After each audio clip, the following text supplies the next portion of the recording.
오주 형제 이미 계획도 해주시고 시작하겠습니다. 하늘에 계신 아버지, 저희가 모여서 교회 역사의 후기, 역사에 대해서 배울 수 있음에 감사합니다. 저희가 이 수업을 하는데 쓰는 성도들 책을 발간하는데 도움 주신 이들을 축복해 주시고, 또 후기에 교회 회복기에 그때 성도들이 보여줬던 모범을 통해서 저희가 어, 저희 삶에서 발전할 수 있는 부분들이 저희에게 보일 수 있도록 해주세요. 이 모든 것 당신 아들 예수 그리스도 이름으로 기도드립니다. 아멘. 아멘. 감사합니다. 오늘 함께 해주셔서 감사하고요. 또 늦은 시간에 여러분과 늦었지만 함께 할 수 있어서 감사드립니다.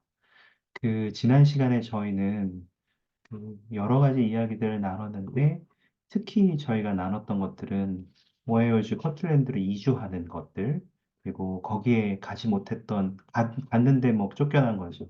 콜스릴에 있던 성도들이 결국은 미주리주의 인디펜던스로 이동해야 됐던 그 상황들, 그러한 상황 속에서 모든 것들이 누군가에게는 정말 이거 하찮다. 제대로 되고 있는 거 맞냐? 하나님의 교회고 선지자가 인도한다고 하는데, 이거 거의 내가 봤을 때는 아마추어, 제대로 된 수준이 아니다라고 느끼는 사람들이 있었던 반면에, 어떤 사람들은 그것을 보면서 이것보다 더 영광스러운 것들을 내가 보지 못했다.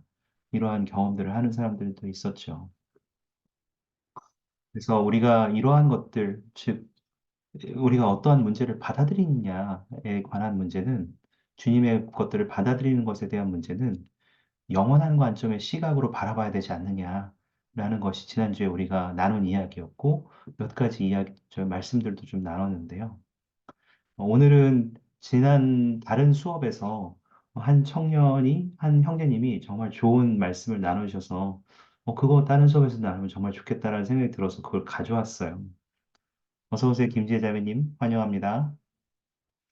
음, 그래서 잠깐 제가 그걸 좀 공유 드리면 제가 화면 공유를 좀 보여드릴게요. 요건데요. 이거는 디이터 F 우트도르프 장로님의 말씀이고요. 2014년 4월 연차대회에서 말씀하신 내용입니다. 제가 전체 링크를 카톡방에 드렸으니까 채팅창에도 드리겠습니다. 그래서 혹시 원하시는 분들은 나중에 한번 살펴보실 수 있으면 좋은데, 제목이 어떤 상황에서도 감사할 수 있습니다예요. 그래서 여기에서 나오는 한 가지 말씀과 그 이야기만 좀 소개해드리고 오늘의 내용으로 넘어가려고 하는데요. 여기에 처음에 보시면 혹자는 이런다는 거죠. 내 세상이 무너져 내리는데 무얼 감사할 수 있단 말입니까? 마치 지난주에 우리가 이야기했던 콜스빌 성도들 혹은 에즈라고스 이런 사람들에 대한 이야기 같죠. 근데 여기 보시면 어쩌면 감사를 어떤 것에 초점을 맞추는 것은 잘못된 접근법인지 모릅니다. 우리의 감사가 우리가 헤아릴 수 있는 축복의 수에 비례한다면 감사하는 마음을 키우기가 어렵습니다. 물론 자주 받은 복을 세어보는 것은 중요합니다. 그렇게 해본 사람이라면 그 수가 많다는 것을 알 것입니다. 그러나 고난을 겪을 때 삶이 풍족하고 편할 때 덜 감사하는 것이 주님께서 우리에게 기대하시는 바라고 믿지 않습니다.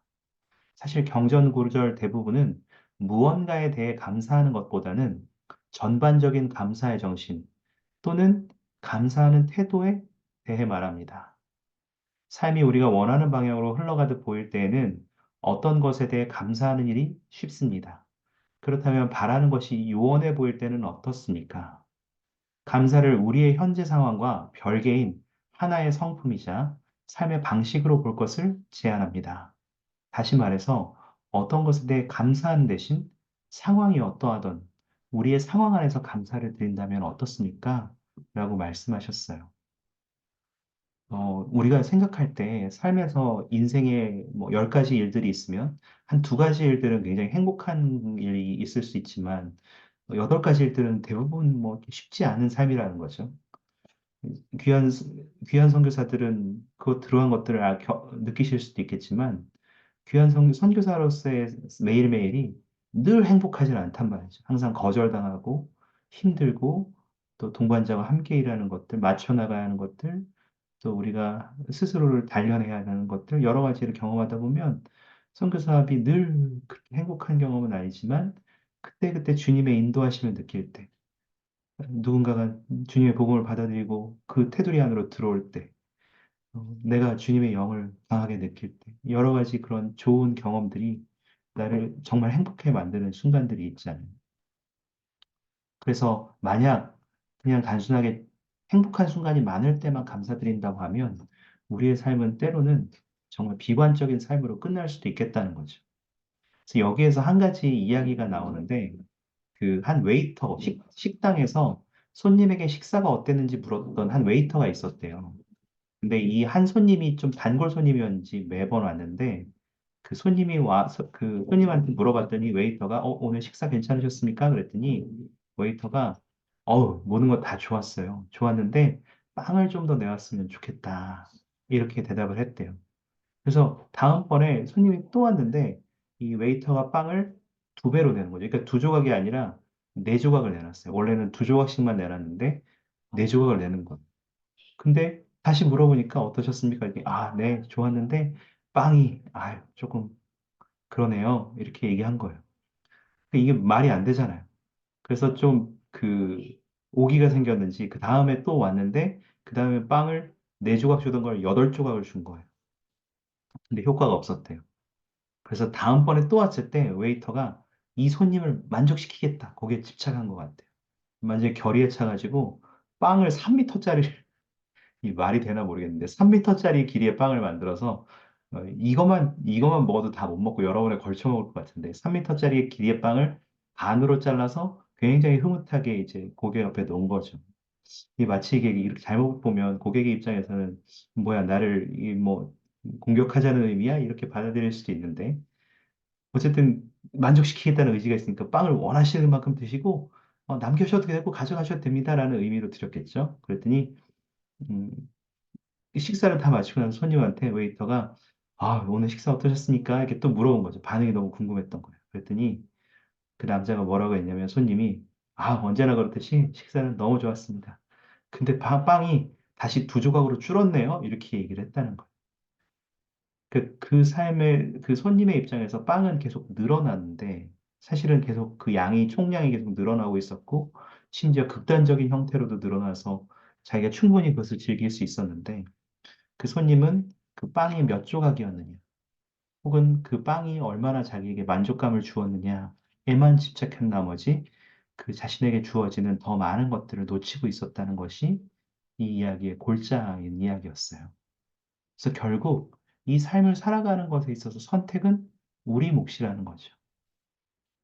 이번에 혹시 베드라 장로님 인스타그램 영상 혹시 보셨는지 모르겠는데 거기에 보면 저기가 나와요. 예수 그리스도의 속죄를 우리의 삶에 어떻게 적용할 수 있느냐, 이러한 얘기가 좀 나오거든요. 그러한 얘기를 나오면서 그 속죄를 우리가 어떻게 삶에 적용할 수 있는지를 쭉 얘기를 하는데, 우리가 이 삶의 목적은 우리가 뭘 잘해가지고 성공하고, 뭘, 뭘 이렇게 행복하고, 이런 것을 이 삶 동안 그렇게 경험하는 것이 목적이 아니라, 우리가 이 필면의 삶을 살아가는 목적은 육에 속한 사람을 벗어던지고 주 예수 그리스도의 속죄를 통해서 성도가 되어가는 과정을 경험하는 것이다.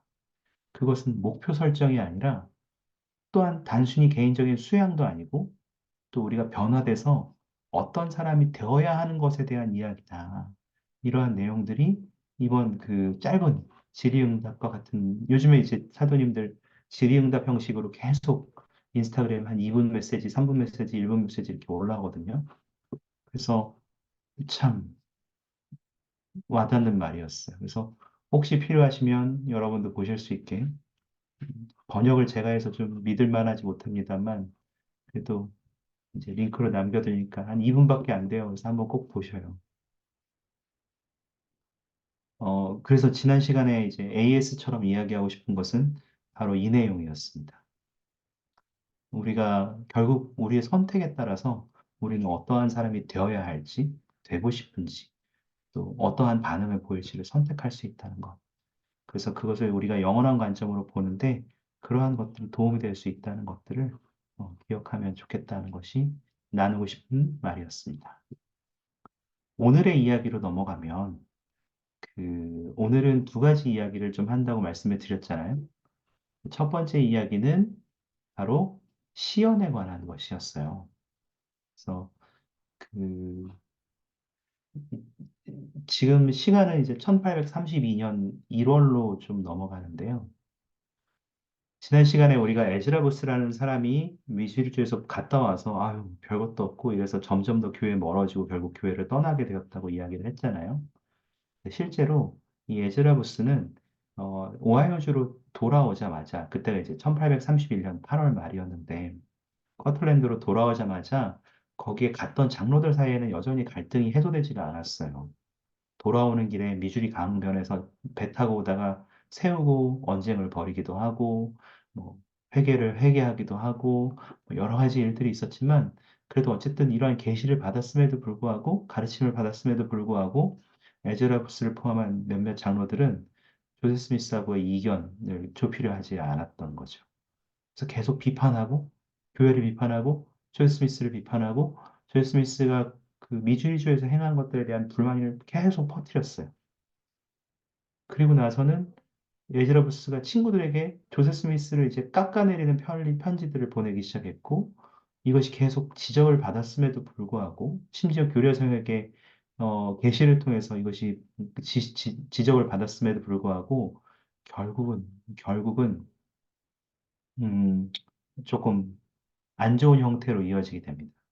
그래서 나중에는 그 신문사에다가 직접 기고를 하기 시작해요. 이 몰모는 글러먹었고, 조엘 스미스는 별로고, 이게 맞는지, 계시가 제대로 나오고 있는지, 이러한, 뭐, 이게 맞는 건지, 조엘 스미스가 마음대로 그냥 그때그때 지어내는 거 아닌지, 막 이런 얘기들을 막, 어, 폭발시키게 되고, 그것이 계기가 되어서 계명의 책, 그 당시에는 계명의 책, 지금 우리가 보는 교리와 성약을 출판하는 것에 대한 목적이 드러나서 그것의 시작이 그렇게 시작된 겁니다.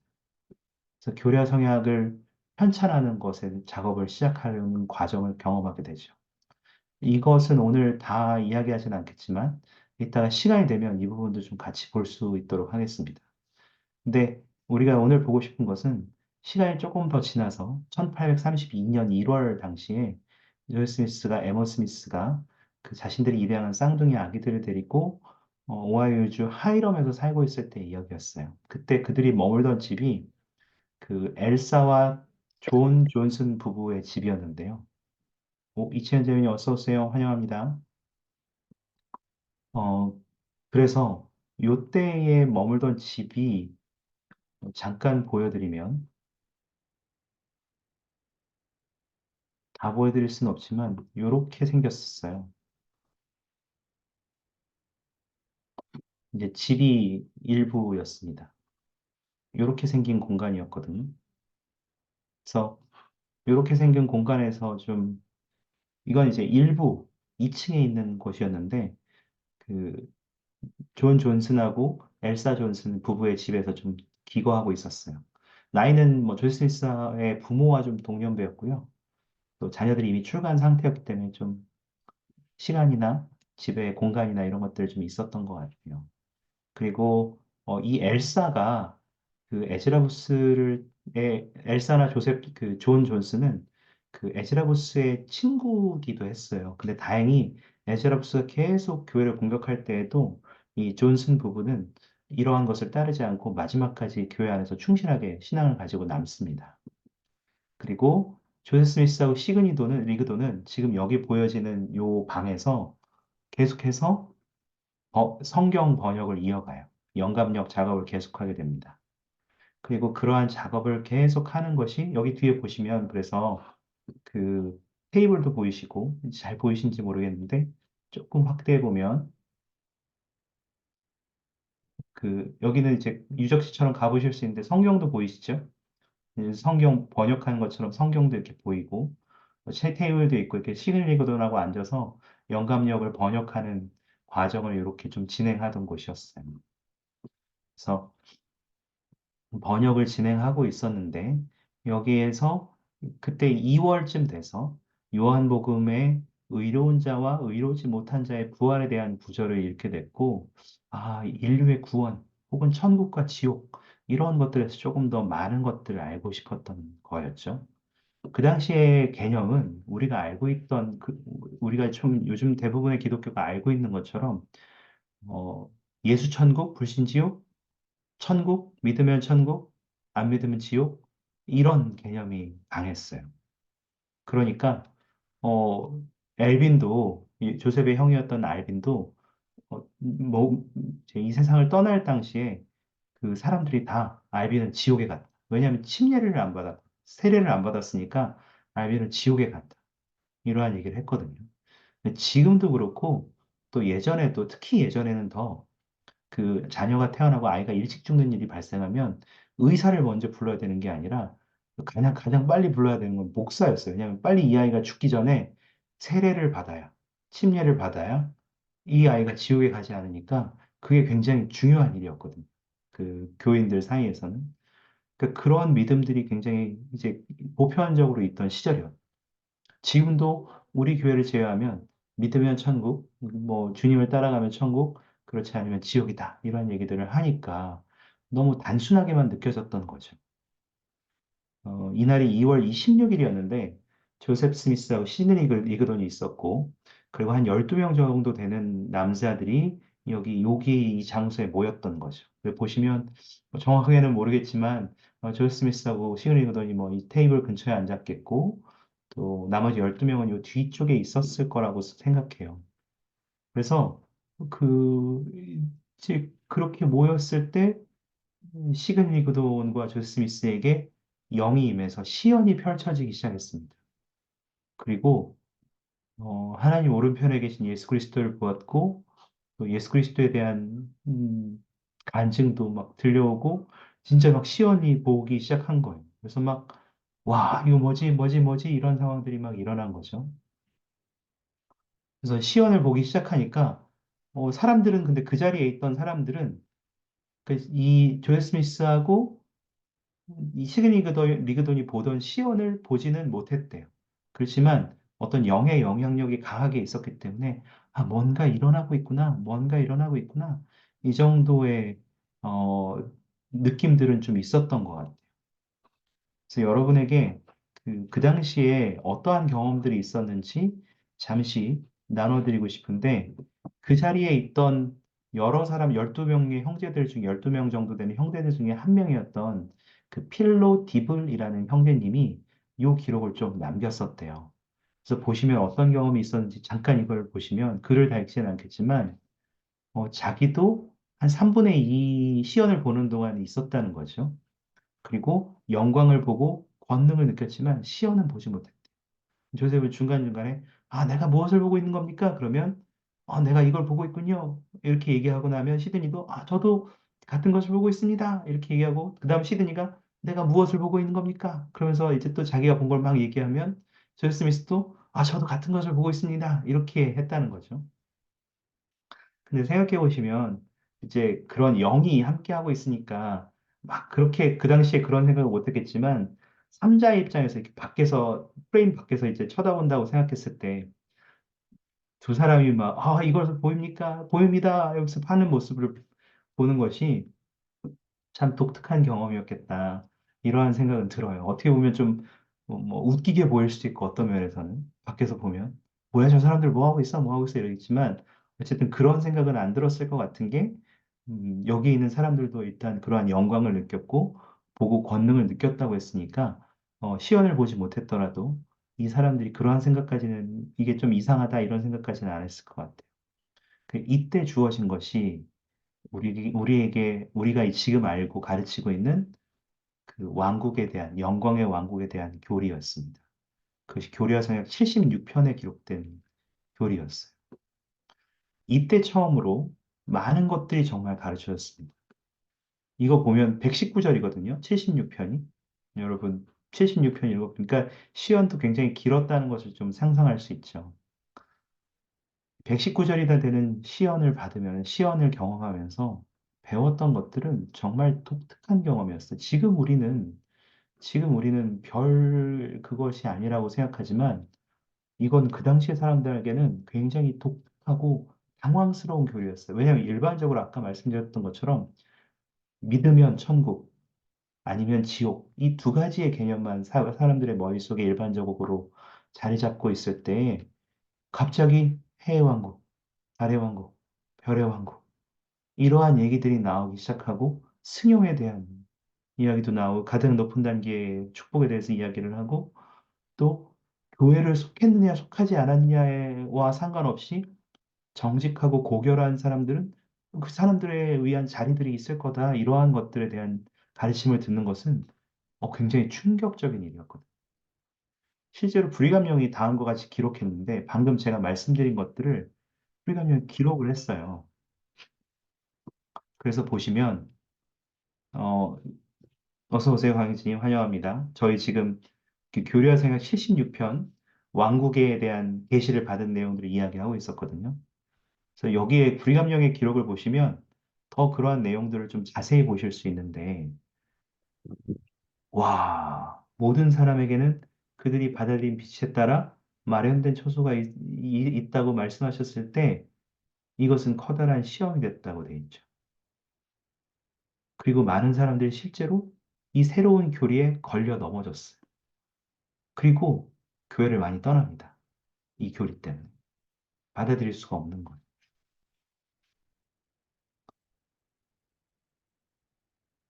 자, 그래서 여러분이라면 어떻게 하시겠습니까? 만약에 여러분이 이 자리에 있었어요. 마이크 사용이 어려우신 분들은 채팅에다로 남겨주셔도 괜찮은데, 여러분이 이 상황에 있었다고 생각해 봅시다. 지금 여러분이 사실 이것들이 좀 굉장히 그 뭐라고 하죠? 받아들이기가 조금 어렵지는 않죠. 왜냐하면 이미 여러분이 이러한 교리를 잘 알고 계시니까. 그렇지만 여러분이 좀 이런 당황스러운 가르침을 받았다고 생각해 보고 이러한 것들을 어떻게 받아들일지 생각해 보시기 바랍니다. 여러분 뭐라고 반응하시겠습니까?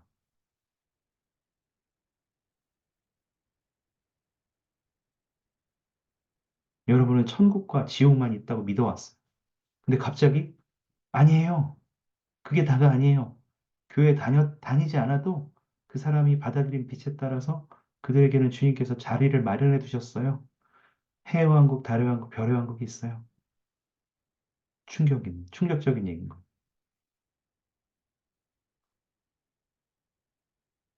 여러분은 어떻게 반응하시겠습니까? 만약에 여러분 이 자리에 있었다면, 이런 계시를 받았다고 선지자가 갑자기 발표한다면,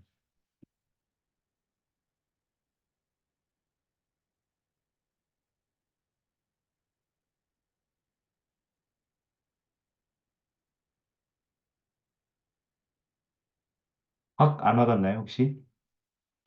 조금 그 뭐라고 하죠? 느낌이 막 체감이 안 되죠. 자, 그러면, 어, 저, 네, 강혜진님, 어, 사실 저는 약간 네, 비슷할 수도 있는데, 제가 이제 중학교 때 침례를 받다 보니까 음, 아마 그런 감정을 느끼지 않았나 싶습니다. 제가 어릴 때. 그렇죠. 네, 개종을 하면서 비슷한 경험을 했기 때문에. 근데 저는 이제 어, 그런 왕국에 대한 개념을 회원 토론 할 때 제가 처음 들었거든요. 근데 제가 그때 저도 이제 그 전부터 이제 다른 개신교들을 다니고 있었고, 천국과 지옥, 그리고 제가 제가 지금 교회 나간다고 이제 다른 데 얘기할 때, 다른 분이 이런 얘기 한 적이 있었거든요. 너 지옥 갈 거라고.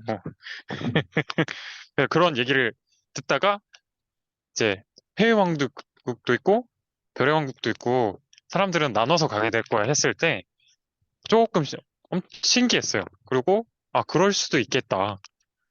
네.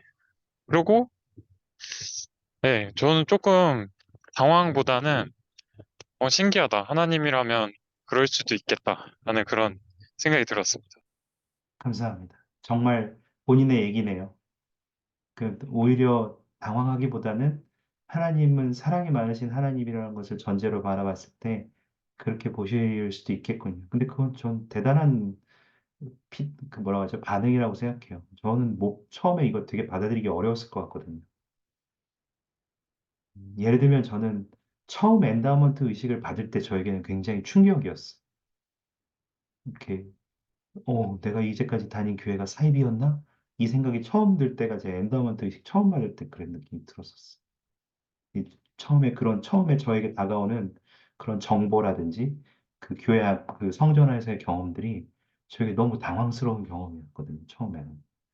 물론 점차 익숙해지긴 했지만, 감사합니다. 홍윤재 자매님도 원래 알려던 것에 대한 의문과 앞으로 생길 일에 대한 호기심이 생길 것 같다.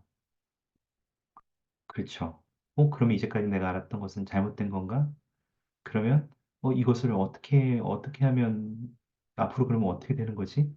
어떻게 하면 이런 사람들이 어디에 가는 거지? 이런 것들에 대한 궁금증도 생길 수 있겠네요. 혹시 또 다른 반응 있습니까?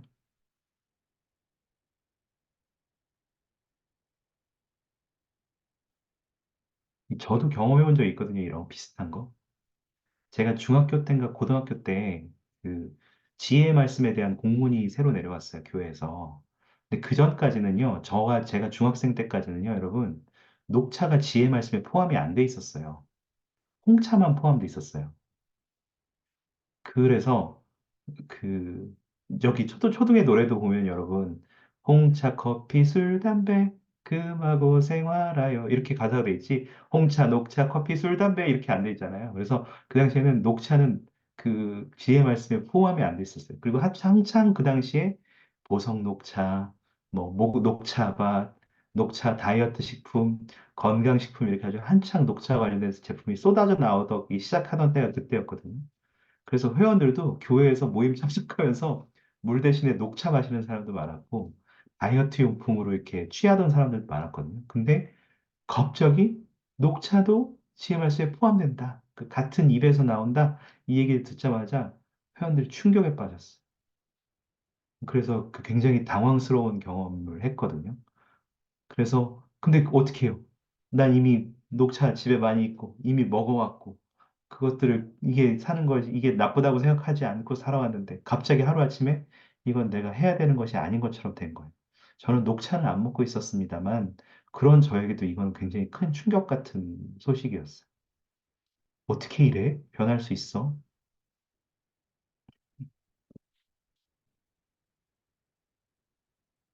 여러분이 혹시 또 다른 여러분이 보이게 되는 반응이 있나요?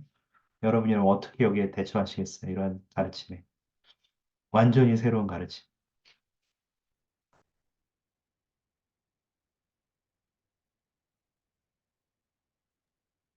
좀 억지 어, 같지만, 네, 오주영 님. 네, 저는 이런 부분이 그 신앙이 아닌가라는 생각이 드는데요. 하느님이 일부러 이런 걸 주신다고 저는 생각을 해요. 약간 사람들이 혹하게끔 만드는 것, 또한 뭐 증거도 없이 진짜 그냥 말만 믿어야 되는 그런 것들. 솔직히 녹차, 뭐가 나쁜지 모르겠는데, 어, 그런 부분에 있어서는, 그 엔더먼트 시작할 때에도 엔더먼트에 관한 이런 내용들은, 신앙으로서 구했을 때 제일 잘 이해할 수 있다라는 말도 나오기도 하고, 또 그런 거, 일부러, 실제로 뭐 녹차가 안 좋은 게 아닐 수도 있죠. 근데 정말 얘가 내가 하는 말을 다 믿고 따를까?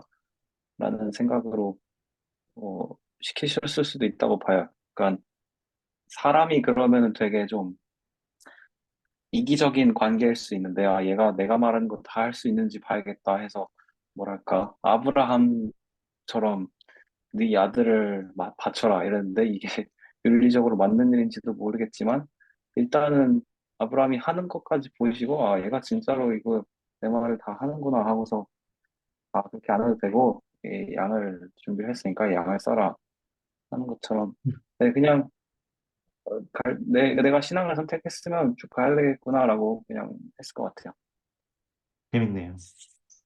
그러니까 이거는 어떤 의미에서는 우리의 신앙을 행사하는 거지, 그거를 그냥 이제 지식으로서 받아들이는 건 아닌 것 같다. 음, 재밌네요. 김제자매님도 이 교회가 참된지 다시 한번 고민해보는 계기가 될 것 같다. 회복 몰몬경 조세 스미스에 대해 진정한 의도를 가지고 기도하고 고민하는 시간이 필요할 것 같다.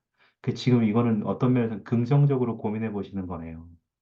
다시 한번 처음부터 회복, 몰몬경 가장 기초가 되는 이 복음의 교리의 기초가 되는 것부터 천천히 살펴보시면서 그런 것들에 대한 의견을 가지시는 것도 저는 대단하다고 생각합니다. 재밌네요. 이게 지금 조금 잘 안 와닿을 수 있는데 자꾸 녹차 얘기하고 해외왕국, 달래왕국, 별의왕국 하니까 좀 안 와닿으실 수 있는데 예를 들어서 여러분 갑자기 공문이 내려왔다고 생각해 보세요. 그리고 여러분한테 이렇게 공문이 내려온 거예요. 재외장단에서. 자, 여러분 지금부터 지혜의 말씀에는 SNS가 포함됩니다. 이거 다 좀 과장입니다, 여러분. 그래서 페이스북은 되는데요. 인스타그램 안 됩니다. 릴스, 쇼츠 안 됩니다. 유튜브 안 됩니다. 이렇게 내려왔다고 생각을 해보세요. 이거는 굉장히 좀 정말 말도 안 되는 경우긴 합니다만, 만약에 이렇게 내려왔다고 생각해 보세요. 여러분 이거 어떻게 받아들이실 거냐 이거죠. 어제 유튜브 안 된다니까 그 교회를 나가지 말아야겠네요. 이렇게 얘기한 사람도 있었거든요. 농담처럼. 음, 당황스럽죠. 아니 왜 페이스북은 된다 그러고 유튜브는 또 안 된다 그러고 또 인스타그램은 또 왜 안 된다 그래? 말이 돼? 이렇게 생각할 수 있는 거죠.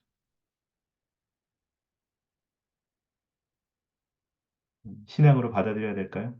오주영님, 그럼 제가 하나 더 질문이 있는데, 신앙으로 받아들인다고 했는데, 이거는 좀 그러면 이렇게 의심하지 말고 그냥 믿어야 되는 건가요?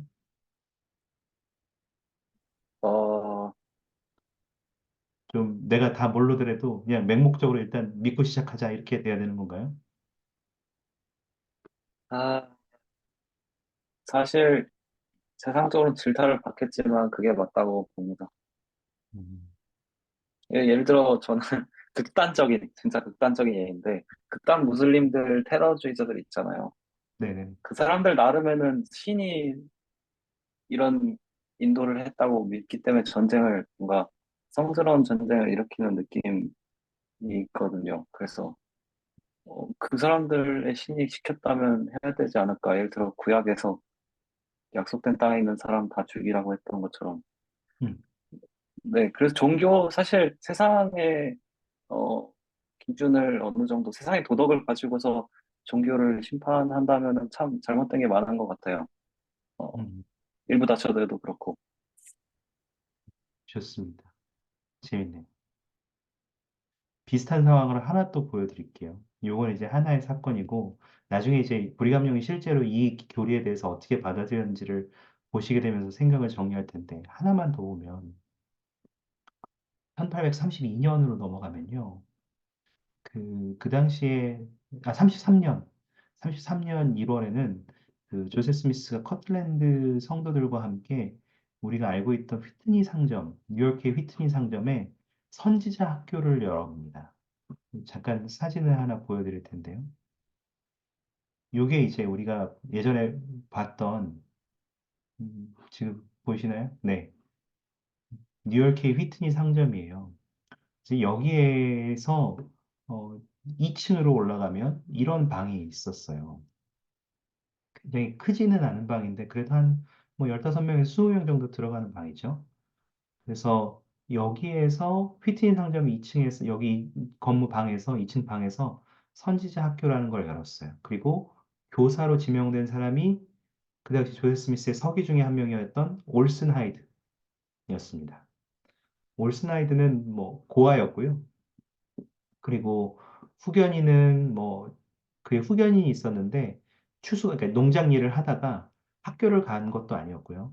뭐 대부분 일터에서 보냈고 그 겨울 동안 추수가 끝나고 이듬해 파종하기 전까지는 시간이 좀 있으니까 겨울 동안만 학교에 가는 것을 좀 허용했대요. 그리고 나중에 이제 근데 이제 어쨌든 올슨 하이드가 기억력도 좋고, 뭐 습득력도 빠르고, 공부는 좀 머리가 있었나 봐요. 그래서 성인이 된 다음에 나중에 전문 학교에 진학해서 여러 가지를 좀 배워서 재능이 있었던 모양이에요. 그래서 여기서 가르쳐진 것들은 역사, 문법, 산수, 그리고 영적인 수업, 이런 것들을 좀 같이 나누고, 토론하고, 기도하고, 공부하고, 이렇게 모였는데, 여기에는 그, 여러 명의 형제들이 함께 여기 모여가지고 같이 그런 수업들을 진행했던 것 같아요. 그런데 문제가 있었습니다. 문제가 있었는데, 그 학생들이 올라오잖아요. 형제들이 올라오잖아요. 그럼 여기 앉겠죠. 앉으면 무조건 하는 것들이 있었는데, 뭐였냐면, 담배였어요. 그 당시에는 이제 아직 지혜 말씀이 주어지기 전이었기 때문에 담배, 술, 커피, 이런 거 아무 거에 대한 제약이 없었거든요. 그래서 그 당시에 있는 교회 회원들도 다 그런 것들을 했었어요. 근데 대부분 두 가지 형태의 담배가 많이 있었는데, 하나는 파이프 담배. 연초는 완전하게 이렇게 발달된 상황은 아니니까 파이프 담배가 있었고, 그리고 하나는 여러분 그 MLS 보시면 메이저리그 MLS 된다. 뭐죠? MLB 보시면 메이저리그 저기 야구 보시면 그 투수들이나 이렇게 보면 자꾸 지근지근 뭐 씹고 있죠. 그래서 저는 처음에 그게 껌 씹는 줄 알았더니 껌 씹는 사람도 있지만 이제 담배를 씹는 사람들이었더라고요. 그래서 씹는 담배들이 있었어요. 그래서 껌처럼 담배를 이렇게 씹은 다음에 그걸 이렇게 마룻바닥에다 뱉어내는 거죠. 그러면 담배 찌꺼기 이런 걸로 다 엉망이 되는 거예요. 담배 되게 터니까 또 저기 이렇게 곰방대 같은 것도 털어내야 되니까 그런 파이프 담배도 막 털고 그러면 재부터 시작해서 침, 뭐 여러 가지 찌꺼기 막 엉망이 되는 거예요. 그래서 힘을 다해서 문질러서 바닥을 닦아도 이 얼룩이 쉽게 잘 안 지워져요. 근데 이게 치웠던 사람이 에머 스미스하고 고용됐던 몇몇 젊은 여성들이었거든요. 그래서 결국은 그리고 뭐 담배 피니까 계속 담배 피니까 막 방은 연기로 자욱해가지고 막 담배 냄새 나고 연기 나고 이러니까 맨 환기도 자주 시켜야 되고 그래서 이제 에머 스미스가 항의를 한 거죠. 이거 좀 어떻게 해야 되는지 바꿨으면 좋겠다. 그리고 주님께 여쭤보고 받은 것이 교려성약 89편에 있는 지혜의 말씀이었습니다. 잠깐 보겠습니다. 이걸 본 다음에 이야기를 할 건데요. 음,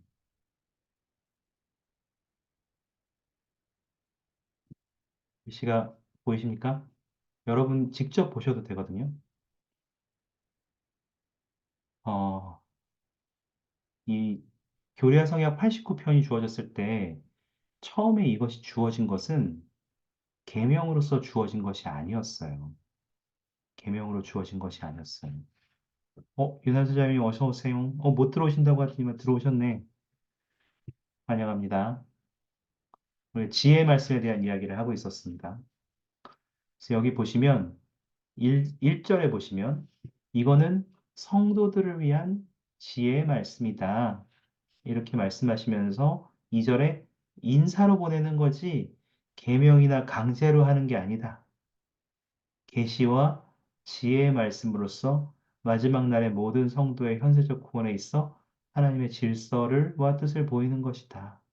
그리고 3절에 성도라 일컬음을 받을 수 있는 모든 자로서 모든 가장 약한 자와 가장 약한 자의 능력으로도 감당해낼 수 있는 약속에 따르는 원리로 주어졌다라고 하면서 지혜 말씀이 주어집니다. 그리고 이때 처음으로 이제 뭐 우리가 알고 있는 커피, 홍차, 술, 담배 이런 얘기들이 이제 나오기 시작하는 거예요.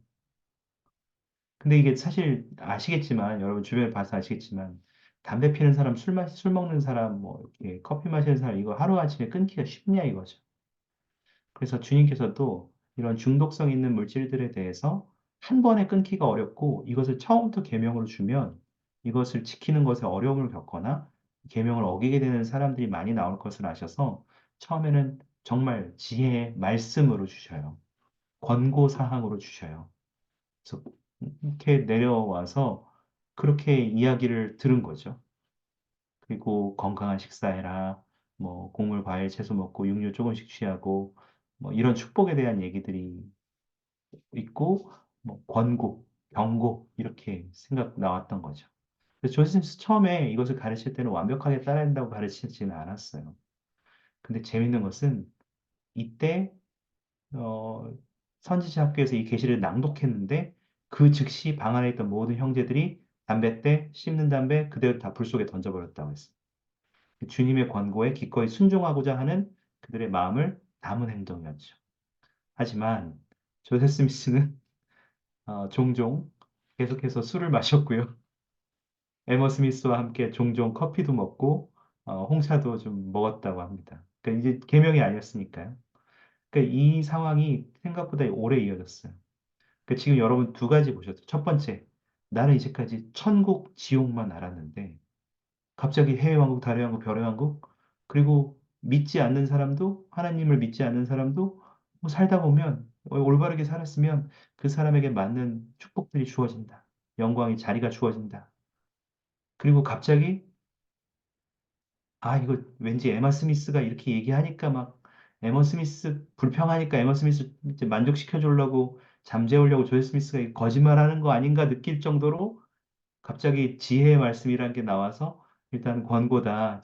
앞으로 이렇게 지켜나가 봐라. 이렇게 뭐 계명까지는 아니지만 막 자꾸 주어지는 거예요. 완전히 새로운 계명이죠. 그 당시에 담배랑 술을 하는 거는 너무 과도하게 하는 건 아니었지만 적절하게 하는 것은 건강에 좋다고 이제 소문이 나 있던 그런 전반적인 믿음이 있던 상황이었거든요. 음, 한 가지가 더해졌어요. 다시 한번 똑같은 질문을 드려요. 여러분이 이 시대에 여러분이 이러한 권고들을 받았다면 어떻게 하시겠냐는 거죠. 야, 해외 왕국, 달의 왕국, 별의 왕국이 있어. 천국, 지옥이 다가 아니야. 그리고, 야, 이제 이거 나중에는 계명이 되겠지만 지금은 아직 권고다 이러면서 술, 담배, 커피, 홍차 가능하면 줄여라. 앞으로는 하지 마라.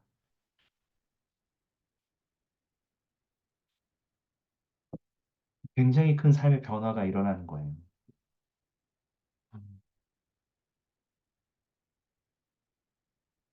어떻게 받아들여야 될까요? 아까 오주영 형제님이 말씀하시는 것처럼 신앙으로 받아들여야죠. 그리고 홍현자매처럼 앞으로 생길 일에 대한 호기심, 그리고 원래 알던 것에 대한 의문, 혹은 이 교회가 정말 참된가를 다시 한번 재확인해보는 나의 개인적인 고민의 시간을 가져보든지 이런 말씀들을 하셨는데 여러분이 이 시대에 계셨다면 혹은 지금 시대에 이런 비슷한 권고들을 새롭게 받게 된다면 여러분은 어떻게 반응하실 거냐 이거죠.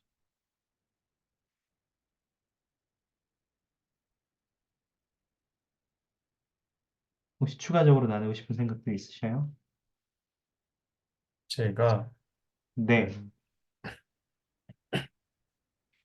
지금 일하고 있는 곳의 사장님들이 기독교 신앙을 가지고 있으셔서 예수 그리스도 후기성도 교회에 대해서 많은 질문을 하시는데 그럴 때마다 어, 해의 왕국, 달의 왕국, 별의 왕국에 대해 이분들에게 이야기를 했을 때 내가 과연 이 직장에서 남아있을 수 있을까라는 생각을 했었습니다. 네.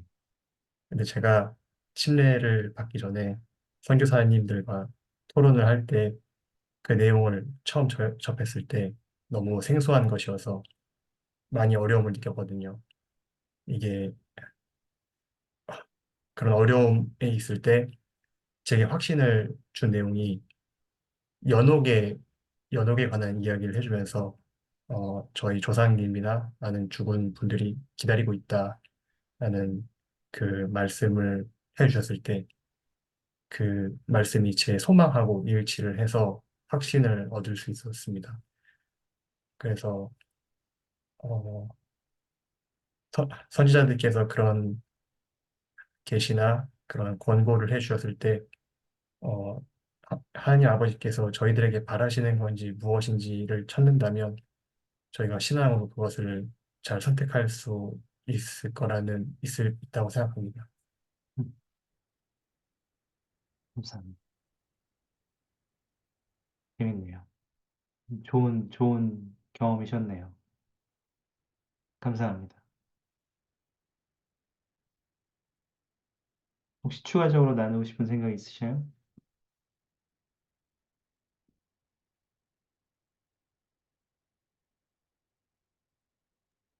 그, 음. 제 얘기해도 괜찮을까요? 아, 그, 물론이죠.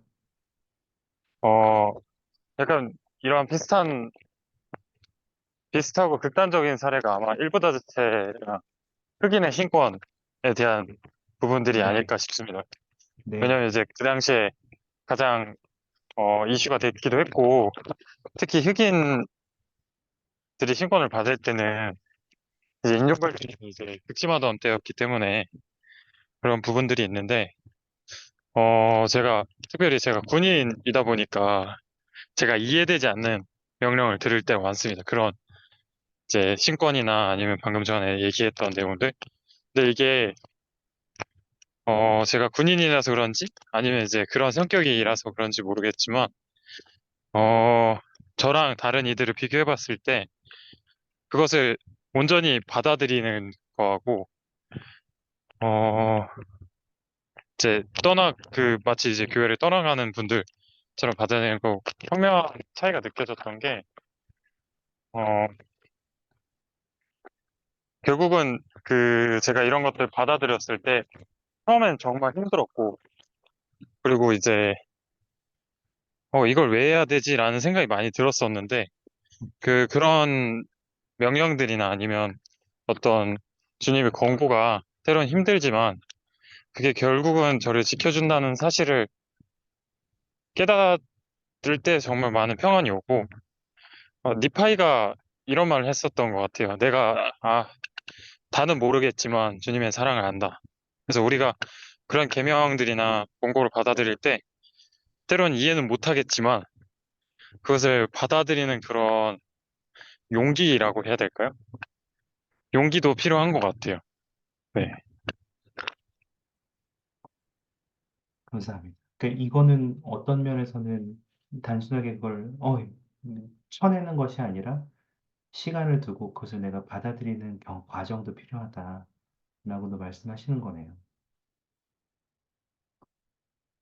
음, 우리가 일반적으로 교회에서 뭔가가 주어질 때, 우리가 받아들일 때 사람들이, 이제 교회원들은, 이거를 선지자가 말했으니까. 예를 들면 뭐 넬슨 회장님이 말씀하셨으니까. 혹은 사도님이 말씀하셨으니까. 이거 무조건 받아들여야지. 그게 신앙이지. 라고 생각하는 경우들이 좀 있는 것 같아요. 맞습니까? 이상한 걸 네, 물어보죠? 맞습니다. 네, 네, 맞습니까? 맞습니다. 네. 어, 혹시 아니라고 생각하시는 분 계신가요?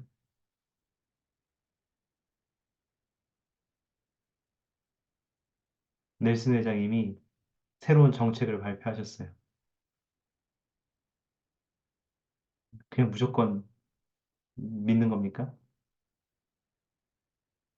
선지자가 말한 거니까?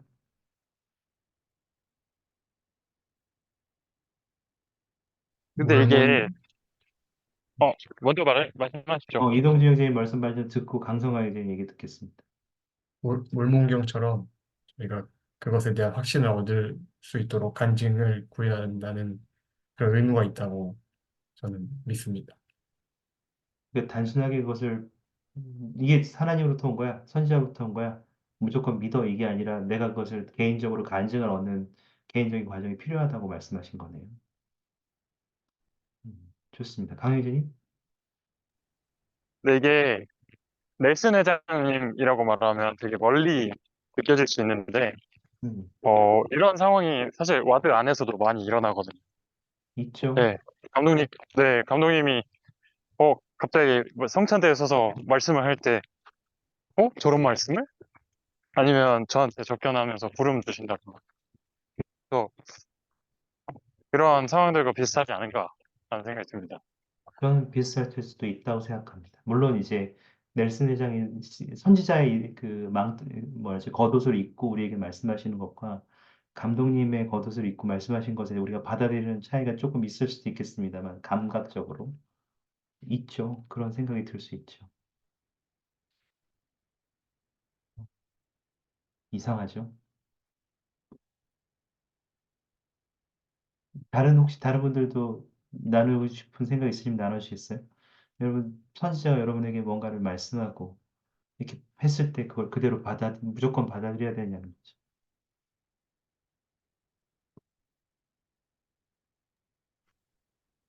네, 윤자연님?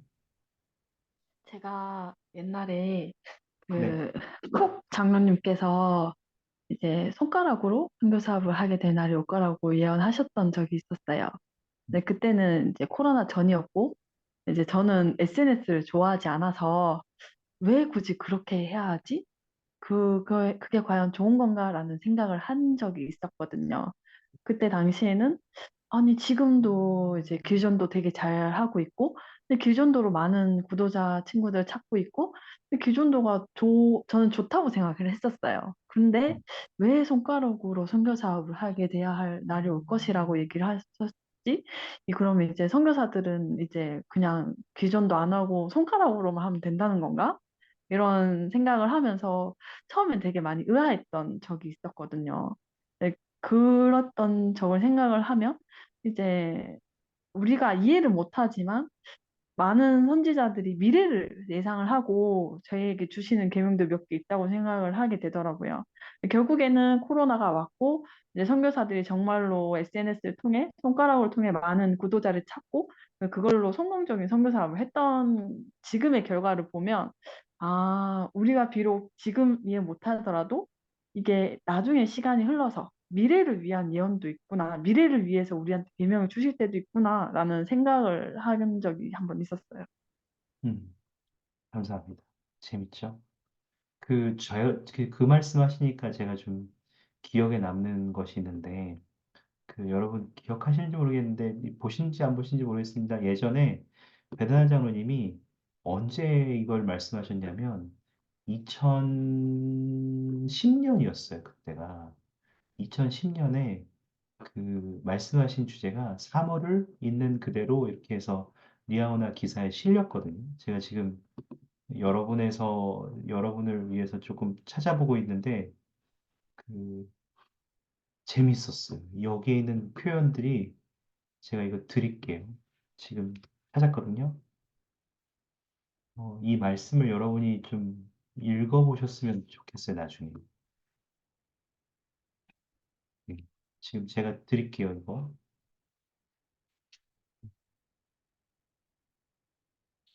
카톡방에 드릴게요. PDF로 제가 찾아서 좀 정리했거든요.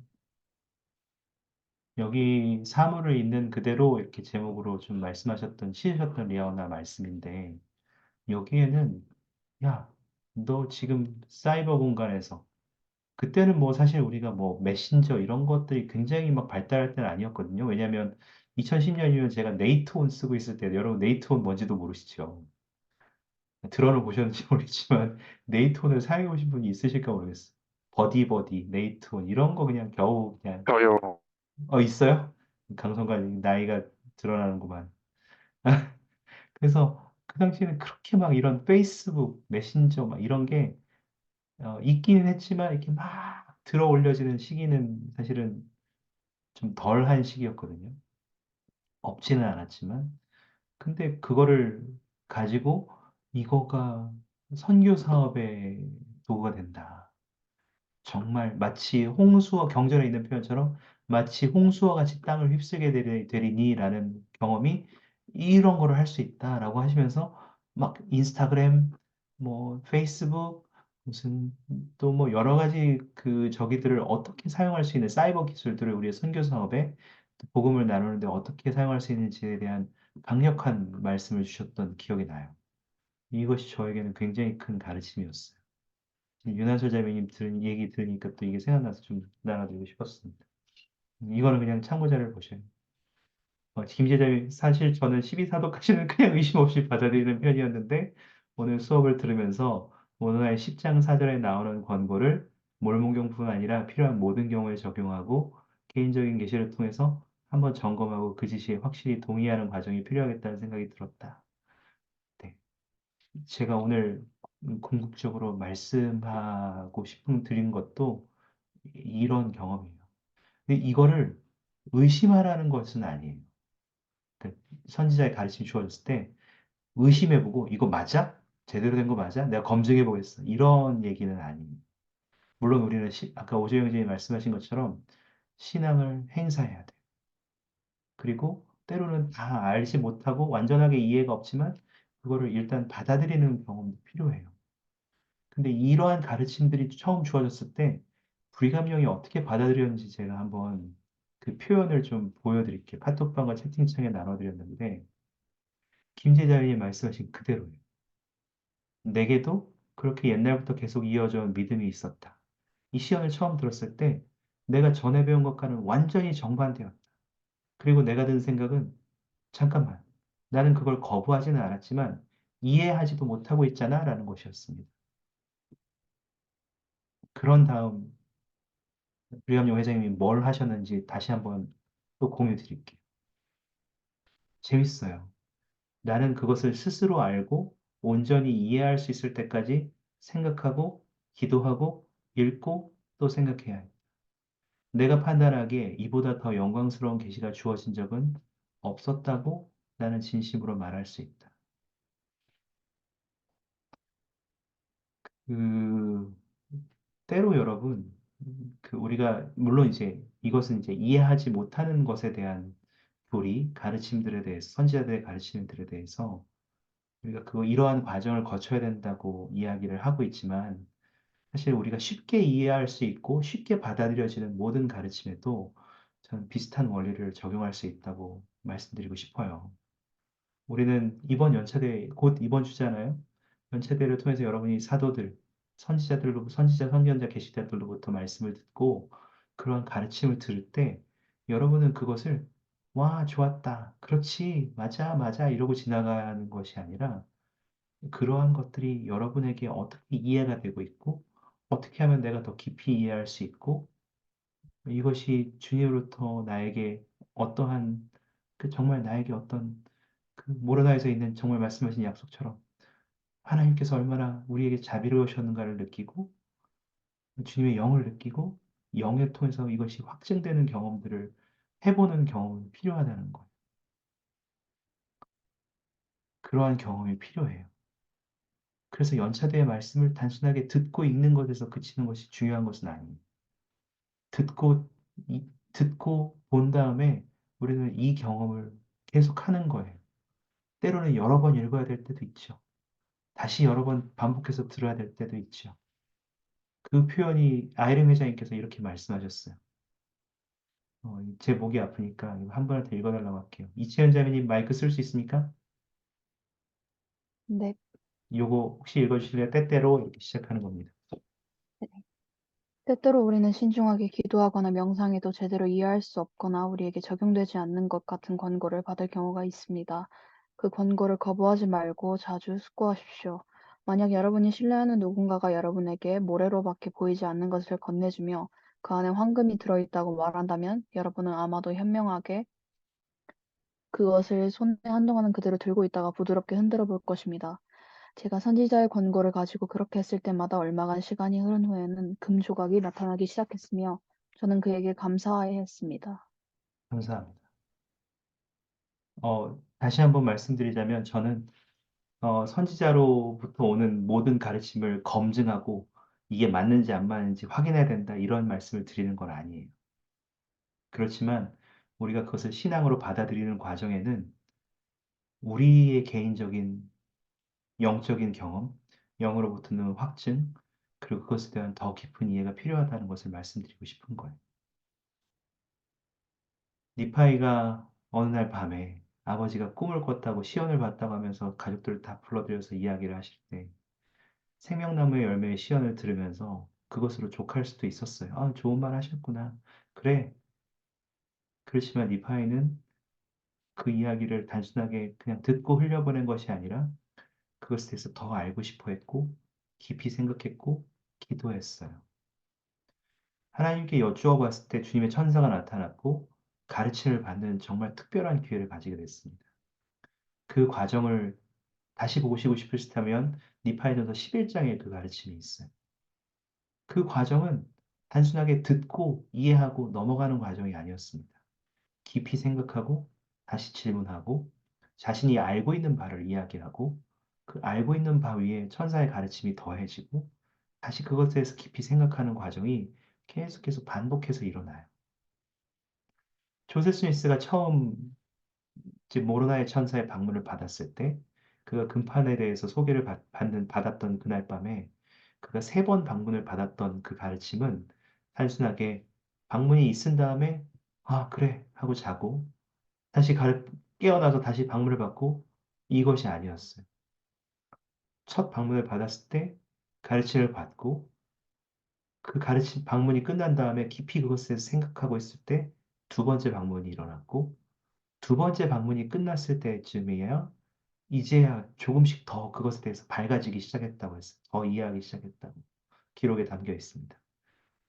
성도들에게서는 그렇게 기록을 한 다음에 다시 한번 그것에 대해서 깊이 생각하는 과정이 필요했고 그 다음 3번째 방문이 이어졌다고 했습니다. 그리고 아침까지 그것을 다시 한번 깊게 생각하는 과정이 있은 후에 잠을 제대로 자지 못하고 다시 일하러 나가는 경험으로 이어진 것이었어요. 우리는 선지자의 가르침을 받아들일 때 그러한 경험들을 하고 있습니까? 자주 숙고하고 권고를 거부하지는 않되 황금 사금이 담긴 모래주머니를 지금 당장 모래만 보이고 있다고 해서 그냥 뭐 금이 들어 있다니까 들어 있겠지 선지자 말씀이니까 이렇게 생각하시겠습니까? 아니면 정말 그 모래주머니를 흔들어 보고 또 손으로 흩어보아서 그 안에 있는 금들을 스스로 발견하시겠습니까? 우리에게는 이 경험이 필요합니다. 선지자를 통해서 밝히시는 말씀을 우리는 더 깊이 이해하려고 힘쓰고 거부하지 않을 때 주님의 영을 통해서 우리는 그것의 참됨을 확증하게 됩니다. 이 경험은 우리에게 항상 필요합니다. 어, 제가 저의 개인적인 경험을 말씀드리면 저에게 진짜 어려웠던 경험이 최근이라고 하면 해도 한 2019년이니까 정말 어려웠던 공문이 하나 있었어요. 그 당시 제가 감독을 하고 있었는데 공문이 내려왔는데 LGBTQ 자녀들에 대한 이제 레즈비언, 게이들 그냥 어떤 여러 가지 이 상황에 있는 다른 사람들 일반적으로 우리가 생각하는 전통적인 가족의 형태에 있지 않은 다른 사람들에 대한 축복에 대해서 정책적인 변경이 있었단 말이죠. 예를 들면 LGBTQ 가족들의 중에서 그 자녀들, 입양된 자녀들의 경우에 부모가 승낙할 경우 침례를 준다든지 아니면 뭐한 네 가지에서 세 가지에서 네 가지 정도의 여러 가지 정책들이 그 동성애와 어떤 그런 LGBT 자녀 부모와 관련된 그 정책들이 막 바뀌어가지고 발표된 정책 조정이 이루어져서 발표된 거예요. 그게 처음에 2015년에 됐고 2019년에 다 이루어졌는데 그걸 제가 처음 보는데 공문을 여러 번 다시 읽었는데 이걸 제가 마음으로 받아들일 수가 없는 거예요. 이해를 못 하겠어요. 그래서 굉장히 제가 처음에 힘들었던 기억이 납니다.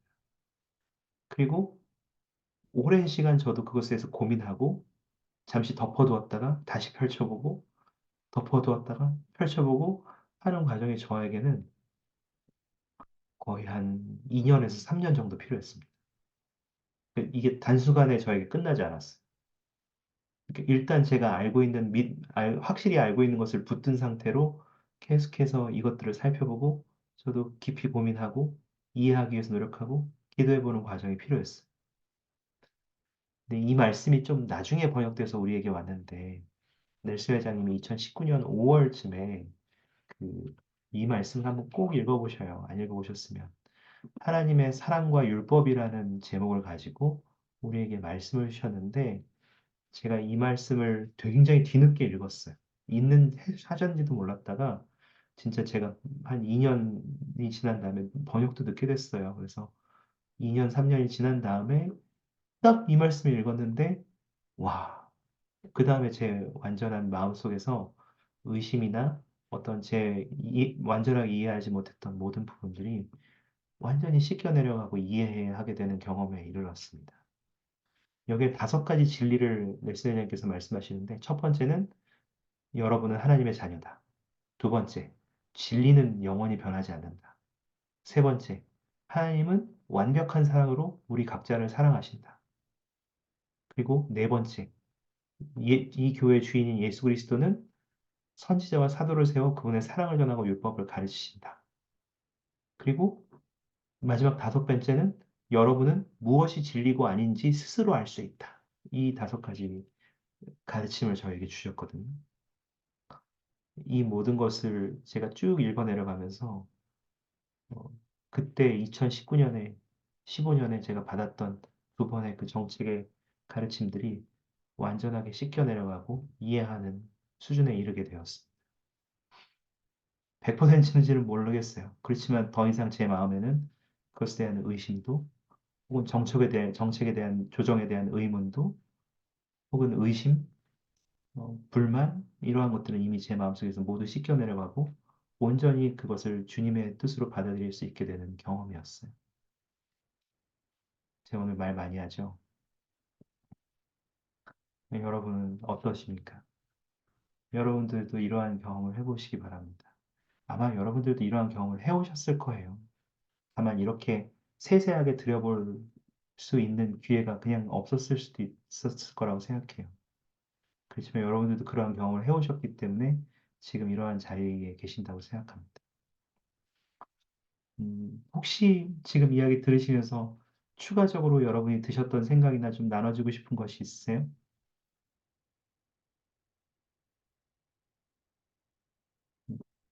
방금 이야기 나눈 것과 관련해서 어떤 것이라도 좋습니다. 네, 오주영 형제님.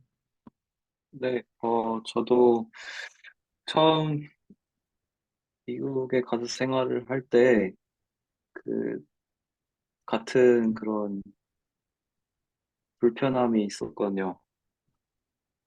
LGBT에 관한 그런, 교회 회원들이 가지고 있는, 아,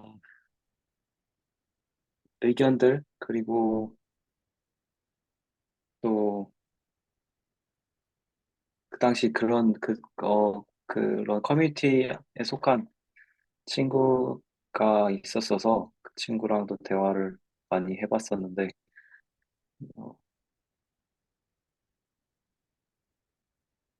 여러모로 실제로 그런 사람과 만나서 대화를 하면서 많이 이해가 되는 것들도 있었지만, 저는 그 2년이라고 하셨나요? 그런 과정 동안 어떻게 배우셨는지를 좀 더 자세히 듣고 싶어요. 제 경험을 네. 뭐 더 드릴 말씀은 없는데 그냥 어, 그 기간이 굉장히 길었어요. 그래서 그러한 것들을 저도 이해하려고 노력했고 기도했고 음, 그래서 관련된 그럼 것들 네, 찾아봤고 네. 네, 말씀하셔요. 네, 그럼 그냥 단순히 잘 받아들여지지 않았던 것이 마음에 이제 불편함이 없어졌다는 것이 뭔가 구체적인, 뭐라 해야 될까요? 음, 객관화 이런 것은 아니라는 건가요? 아니었어요. 뭔가 논리적으로 근거를 찾고 이런 것이 아니었어요. 오히려 방금 말씀드린 이 넬슨님의 5가지 가르침들을 생각할 때 저는 실제로 이렇게도 생각했거든요. 아, 주님은 절대로 그분의 원칙을 바꾸시지 않는 분인데 이거는 내 생각에는 원칙까지도 어떻게 보면 좀 그 당시에 지금도 이제 LGBTQ 커뮤니티가 굉장히 힘을 발휘하고 있으니까 네, 페미니즘이라든지 여러 힘을 발휘하고 있으니까 어쩌면 이건 좀 유행에 부합하는 시대적 유행에 부합하는 정책을 이렇게 내놓는 것이 아닌가? 이게 맞나? 이런 생각이 굉장히 강하게 들었었어요. 그때 개인적으로. 타협하면 안 되는 거 아닐까? 근데 이 아까 말씀드렸잖아요. 우리가 모두가 하나님의 자녀다. 그리고 진리가 변하지 않는다. 하나님은 완벽한 사랑으로 우리 각자를 사랑하신다. 그리고 그리스도는 선지자와 사도를 통해서 그분의 사랑을 전하고 율법을 가르친다. 그리고 우리가 스스로 그것이 무엇이 진리인지 알 수 있다. 이거를 다 제 마음속으로, 이 원리들을 제 마음속으로 통용해서 들어가는데, 아, 그래. 이 정책들이 유행을 위한 것이 아니지. 교회가 유행을 타고 내려온 것이 아니지. 주님의 것은 변하지 않지. 그리고 주님은 그 사람이 어떠한 상황에 있든지 그 사람이 주님의 조건에 맞지 않았다고 해서 치워버리시는 분이 아니시지. 그분은 마지막까지 모든 한 사람 한 사람을 자녀로서 사랑하시지. 라는 것을 제가 깊이 생각했던 굉장히 좋은 시간이었어요. 그리고 그것을 생각하는 과정에서 자연스럽게 그것에 대한 의심이 사라지고 의문도 사라지는 경험으로 이어졌던 거예요. 조금 더 자세히 음, 설명이 되는지 모르겠는데, 네네. 음, 네.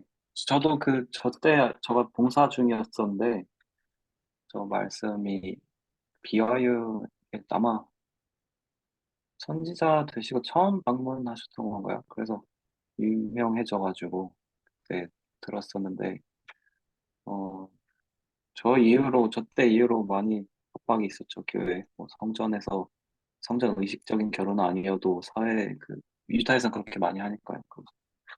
그런 걸 할 수 있게끔 해달라. 이제 근데 저는 약간 그런 의문이 생겼었어요. 저렇게 좀 뭐라 해야 될까? 저렇게 하나둘 받아주다 보면 나중에 저런 것도 이런 성전에서 우리 사회적인 결혼할 수 있게 해주세요 하는 것도 요구할 텐데 왜 교회는 어, 좀 뭐라 해야 될까? 그런 사람들을 좀 환영하는 느낌?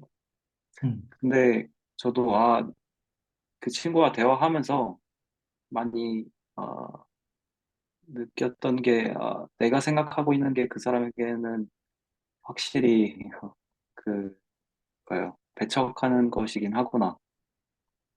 그렇지만 거기에 있어서 그 사람들의 생활 방식을 지지하지 않잖아요. 음, 그런 면에 있어서 이게 솔직히 저도 지금 잘 이해가 되지 않아요. 교회가 어떤 공식적인 입장인 건지 그냥 그 사람 사람으로서 지지를 한다는 알겠지만 어, 실질적으로 실제 교회 안에서 그런 일들로 감독과 회원 사이에서 이루어지는 일들을 볼 때, 어, 네, 각 좀 정해진 선이 없다는 느낌이었어요. 어떤 사람은, 뭐 같이 살 수 있지. 그렇지만, 음, 어, 순결법이 지켜진다고 하는 가정하에선 같이 살 수 있다라고 하지만, 실제로 선교사가 침례를 주려면은, 어, 그렇게 하면 안 되죠. 네, 이성 커플도 같이 살면은 침례를 못 받지만, 감독이 어떻게, 저거에 있어서 괜찮다고 할 수가 있을까? 이런 의문점들이 들면서, 네, 그러니까요. 그, 그게 이제 제대로, 그러니까 지금 말씀하신 아이린 회장님과 같은 말씀의 권고 같은 경험을 하지 않으면, 우리 모두가 개인적으로 하지 않으면 어떤 일들이 벌어지는지를 제가 두 개의 사례를 좀 들려드리고 싶었어요.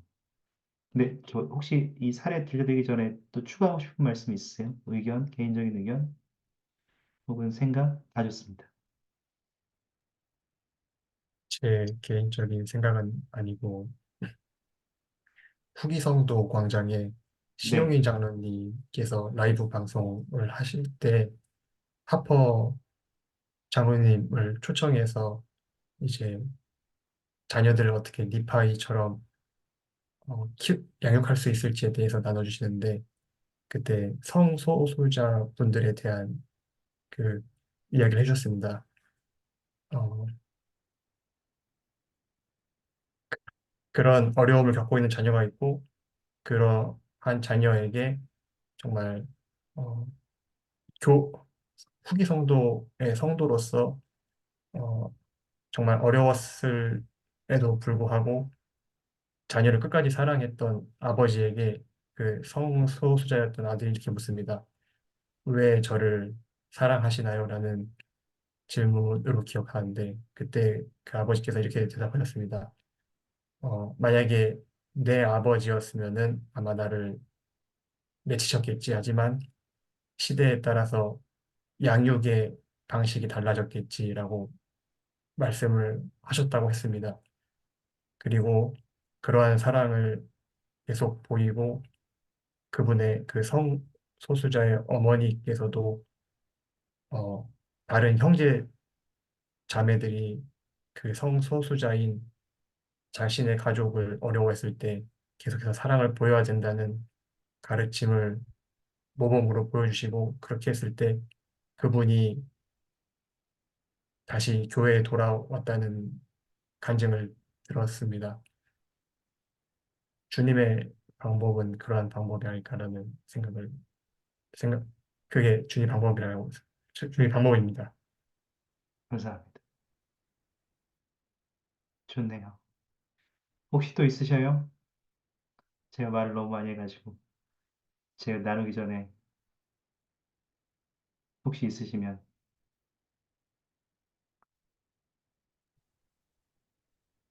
어, 제가 해도 될까요? 네네. 제가 작년에 친구랑 얘기하다가, 제 친구가 그런 얘기를 하는 거예요, 갑자기. 교회에, 재정 관련된 문제가 있었는데, 네가 이걸 들었을 때 어떤 생각이 드냐. 그런 얘기를 들었는데, 그때 제가 그렇게 말했던 것 같아요. 그래서 그게 무슨 상관인데? 네. 그래서 약간, 그냥 제 성격인지, 아니면 제가 이렇게 살아와서 그런지 모르겠지만, 적어도 제가 이 교회를 다니기 위해 많은 교회를 다녔고, 그 과정에서,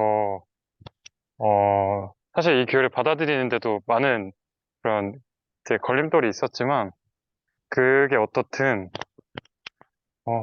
이게 참되다는 생각이 들었고, 그게 어떤 내용, 결국 이제 계시가 온다는 걸 제가 이해했을 때, 지금 말씀해주신 부분들이나 교회에 있던 문제들이 그런 계시들과 주변 인도에서 해결될 거라는 그런 신앙이 생겼을 때, 아마 제 친구가 했던 질문에 대해서 제가 답변을 할 수 있었던 그런 원동력이 되지 않았나 그런 생각이 들었어요. 그래서 약간 지금 나누시는 부분들에 대해서도 전 모르겠어요. 근데 적어도 저라면 그 상황에서 그냥 크게 개의치는 않을 것 같아요, 저는. 감사합니다.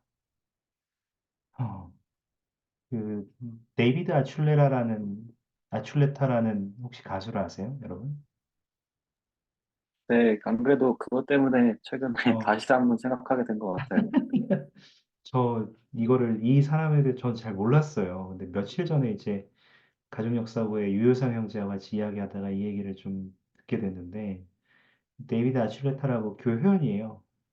그리고 아메리칸 아이돌 시즌 7에 나와서 굉장히 그 당시에 어린 참가자 중에 한 명으로 16살이었거든요. 나가서 굉장히 인기를 많이 얻은 준우승했대요.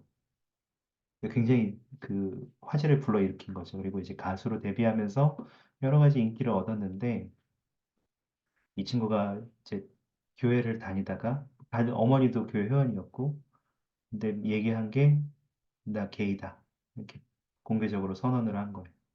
발표를 했어요. 본인이 가지고 있던 성향을 숨기기가 너무 어려웠고 그것에 대해서 고백을 하고자 하는 마음에서 이제 게이라고 얘기를 한 거죠.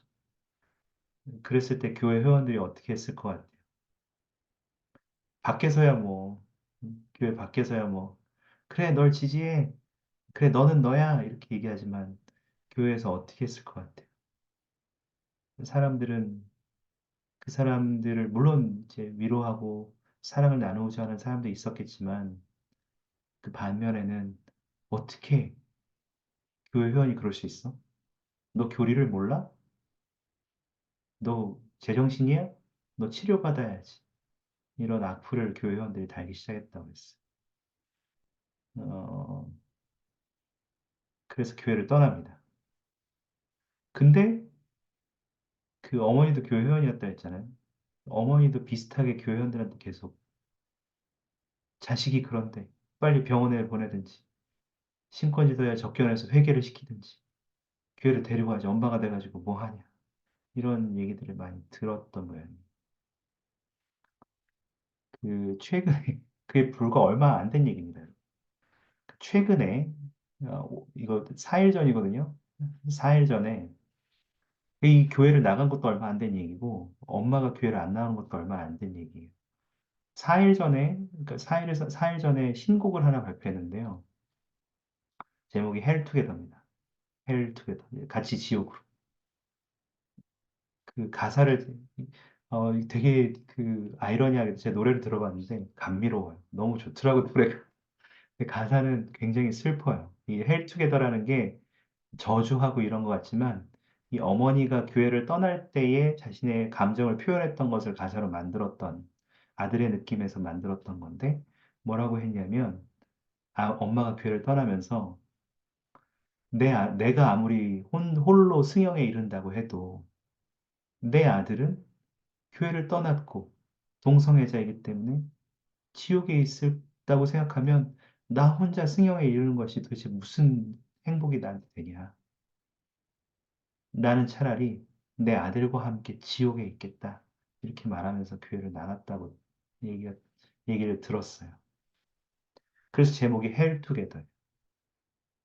어머니의 마음으로, 부모님의 마음으로 생각하면 이해가 되죠. 그래서 가사 내용을 보면 그 어머니가 하셨던 사람들에게 했던 그 말씀, 그리고 자식에게 그 사랑을 표현한 말들이 그대로 다 적혀 있어요. 교회를 떠났죠. 우리가 복음을 이해하고 아까 넬슨 회장님의 그런 말씀들을 이해한다면 우리가 이러한 사람들을 바라볼 때 이 사람을 하나님의 자녀로 인식했냐는 거예요. 그리고 하나님 아버지가 완벽한 사랑으로 우리를 각자 사랑하시고 우리가 어떠한 상태에 있든지 그분이 우리를 위해서 돕고자 하시고 사랑하신다는 것을 우리는 기억하고 있느냐는 거죠. 그 사람을 죄인으로, 몹쓸 사람으로, 복음을 아는 놈이 감히 이런 상태로 보는 게 아니라 주님과 같은 시야로 볼 수 있었냐는 거죠. 어, 하나를 더 나눠드릴 텐데 거의 마지막입니다. 이것도 나중에 한번 안 읽어보셨으면 읽어보셔요. 굉장히 오래된 리아오나 원고인데 88년 3월호에 실렸던 말씀인데 벨라드 장로의 말씀이에요. 이건 자살, 우리가 알고 있는 것과 모르고 있는 것이에요. 한 이제 아버지인데 스스로 생명을 끊은 거예요. 오래된 노인이셨고 근데 이 우울증 때문에 건강이 악화되고 점점 더 살 이유가 적게 느껴지고 뭐 반신불수였고 그 우울증까지 겹치니까 이제 자살하신 거. 교회 회원인데. 그리고 나서 이제 장례식이 열렸는데 가족들이 슬퍼해야 되는데 가족들이 이를 갈고 있는 거예요. 이 사람이 우리 가족 중에 한 명이 자살을 해서 살인을 했기 때문에 이게 자살도 살인이라고 보잖아요. 교리에서는. 그 살인을 했기 때문에 우리 가족이 다 망가졌다. 이 사람 때문에. 여기 이제 할아버지, 남편 이렇게 누군가의 남편, 할아버지, 아버지였잖아요. 이 뭐야 이거 이렇게 하지 말았어야 되는데 용서할 수 없다. 왜 우리를 생각하지 않고 자기 멋대로 그렇게 했느냐. 이렇게 얘기하는 거예요. 거기에 오히려 화가 있었고 분노가 있었던 장례식이었어요. 벨라르 장로님이 그러시면서 선지자들이 자살에 대해서 어떻게 가르쳤고 주님의 우리에 대해서 어떻게 그것에 대해서 말씀하시는지를 가르치는 내용이 여기 담겨 있거든요. 결과적으로 이만 얘기하면 자살하는 여러 가지 요소, 또 우울증이나 이런 것들은 여러 가지 병적인 요소들이나 어려움들이 포함되어 있기 때문에 단순히 자살을 한 것만으로 이 사람이 살인을 했느냐, 살인을 하지 않았느냐는 그건 우리가 판단할 문제가 아니라고 말씀하셔요. 우리가 어떠한 왕국을 상속받을지를 결정하는 것은 우리의 노력으로 인해서 결정되는 것이 아니라 우리의 노력을 다한 이후에 주님께서 결정하시는 것이라는 것을 분명히 이해해야 한다고 말씀하셔요. 주님만이 모든 것을 알고 그분이 결정하시는 거지 우리가 지레짐작으로 저 사람 자살했으니까 저 사람은 해외왕국에 갈 수 없어. 승형에 이룰 수 없어. 라고 판단하는 것은 굉장히 잘못된 견해와 섣부른 추측을 가지고 사람을 판단하는 일이 되는 거예요. 어, 표현들이 좀 옛날 표현, 선지자들 예언자라고 하고 이렇게 되어 있지만 여러분이 나중에 한번 읽어보실 수 있으면 좋겠습니다. 우리가 아까 말했던 아이린 회장님의 권고, 브리감 영 회장의 경험과 같은 경험들을 계속해서 우리의 삶에 해나가면서 복음의 원리를 계속해서 더 깊이 이해하고 그것을 나의 것으로 만들고 영의 증거를 얻는 경험들을 계속 해나가지 않으면 우리는 어떤 의미에서 다른 영역에서도 비슷한 경험을 하게 될지도 몰라요. 누군가를 비난하게 될 수도 있고요. 누군가가 하나님께서 마련하신 기준을 지켰느냐, 지켜지 않았느냐를 가지고 그 사람의 상태를 판단하여 글러먹었구나, 너 회개해라. 라고 선언한다든지. 그것은 우리가 판단할 수 있는 것들이 아닙니다. 그리고 우리가 그렇게 하는 것보다는 우리는 주님께서 그러한 문제들에 대해서 어떻게 대하셨는지를 봐야 해요. 가늠한 여인들을 대할 때 주님께서는 나도 너를 정죄하지 않느니 가서 다시는 죄를 범하지 말라고 회개의 길을 걷도록 도와주셨다는 것을 우리가 기억할 필요가 있습니다. 어, 네, 오늘 저 말이 많았는데 할 얘기 다 했습니다. 오늘 우리는 두 가지의 사례, 음, 그 지혜의 말씀과 해외 왕국의 교리가 밝혀지면서 완전히 이제까지 배운 것과는 다른 교리가 처음으로 주어졌을 때 당황스러운 상황들에서 이야기를 했어요. 그리고 그러한 상황들을 우리가 복음 안에서 생활하면서 어떠한 태도로 받아들여야 되느냐, 어떠한 경험을 해야 되느냐에 대해서도 이야기를 했습니다. 마지막으로 혹시 마치기 전에 더 하고 싶은 말씀 있으셔요?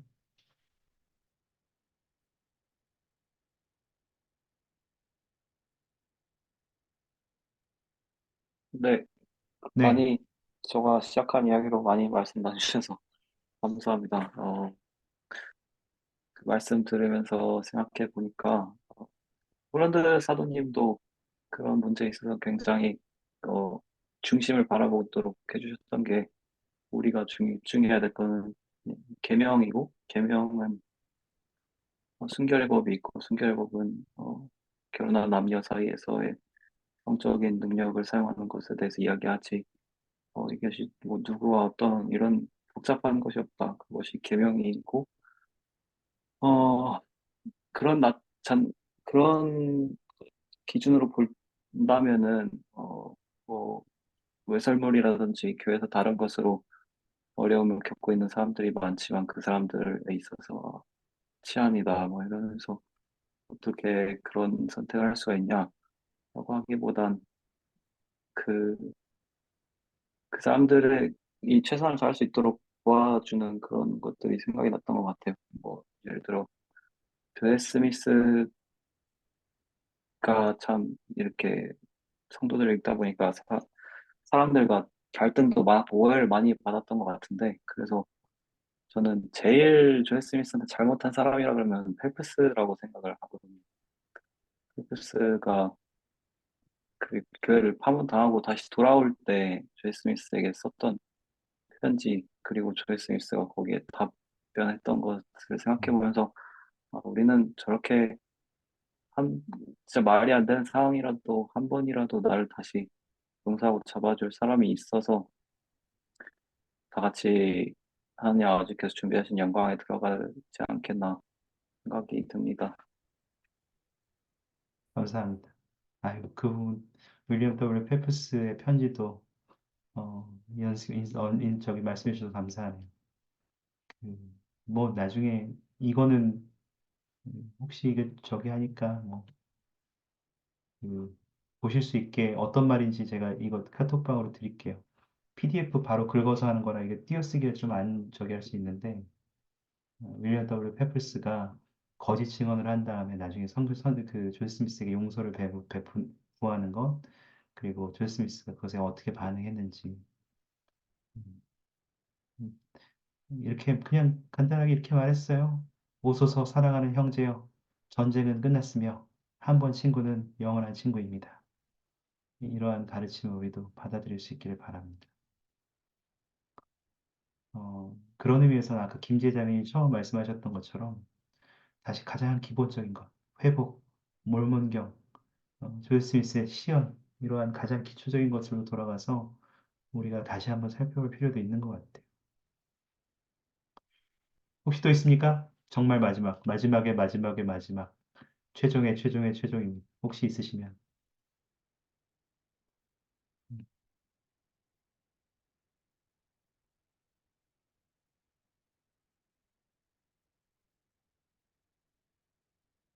감사합니다. 우리가 제가 뭐 이거를 우리의 너 이제까지 잘못 살아왔지 이렇게 지적하고자 함이 아니라는 것을 알아주셨으면 감사하겠습니다. 지적하고자 함도 아니고 또 그렇다고 모든 것을 의심해야 돼 이렇게 말씀드리는 것도 아니지만 하여튼 주님과의 우리의 관계를 더 돈독하게 다지는 경험이 항상 필요하다. 그리고 그 경험이 우리 과정에서 복음을 좀 더 깊이 이해하고 각 요소들을 더 주님의 시야로 받아들이는 경험이 지난 시간에 이야기했던 것처럼 계속 요구된다는 것을 다시 한번 생각해 보실 수 있는 기회로 삼으셨으면 좋겠습니다. 하나님께서 살아계십니다. 그리고 그분은 우리를 각자 그분의 자녀로 보시기 때문에 정말 우리를 사랑하시고 때로 우리가 엇나가더라도 우리를 돌보신다는 것을 간증으로 전해드립니다. 제 처형이 이제 저 활동이 된 지 10년이 넘어가요. 귀한 선교사, 비와의 화와의 졸업 다 했고 복음을 충실하는 데 있어서 최전선에 섰던 사람이었어요. 갑자기 기회를 안 나와요. 제가 어, 비웃듯이 이렇게 말했던 것 같아요. 비웃듯이는 아니었지만 뭐 이렇게 말했어요. 뭐 다 아는 놈이 왜 그래? 제 친구니까. 다 아는 놈이 왜 그래? 적당히 하고 돌아와. 사춘기가 이제 와서 어떻게 이런 얘기들을 막 쏟아부었어요. 화낸 건 아니었지만 그것도 그 직접 얘기한 게 아니라 그냥 제 아내한테만 그렇게 얘기한 거였지만 그 말했던 제 자신이 정말 후회하고 회개해야 했어요. 지금은 여전히 저 활동이지만 제 처형에게 주고 싶은 것은 그리스도와 같은 사랑과 친절이지 돌아오지 않음에 대한 야속함이 아니에요. 저도 그렇게 하면서 배우고 있습니다. 모든 것을 예수 그리스도 이름으로 전해드립니다. 아멘. 감사합니다. 혹시 마치기 위해서 이현 형제님 폐기도 가능합니까? 거기 오픈된 공간이라서 네, 괜찮습니까? 괜찮습니다. 네, 감사합니다. 네, 아버지 감사합니다. 오늘 저희 기자님들이 함께 시간에 정의선 교수님의 종교원 수업에 참여할 수 있음에 감사합니다. 오늘 음, 저희가 교리학년 76편을 포함해서 여러 가지 다양한 주제로 함께 토론을 할 수 있었습니다. 저희가 각자가 성심을 통해서 배우고 느낀 점들에 감사드리고 또한 저희가 이 교회사를 배우면서 저희 삶에 필요한 또 도움이 되는 그런 개인적인 계시들을 받을 수 있음을 감사합니다. 저희를 위해서 시간을 주시는 정혜선 교수님과 그분의 가족을 축복해 주시고 또한 곧 여행을 가신다고 하는데 또 안전하게 잘 좋은 시간 보내고 오실 수 있게 축복해 주십시오. 모든 것을 예수 그리스도 이름으로 기도드립니다. 아멘. 아멘. 감사합니다. 다들 행복한 저녁 감사합니다. 보내세요. 감사합니다. 감사합니다. 네, 감사합니다.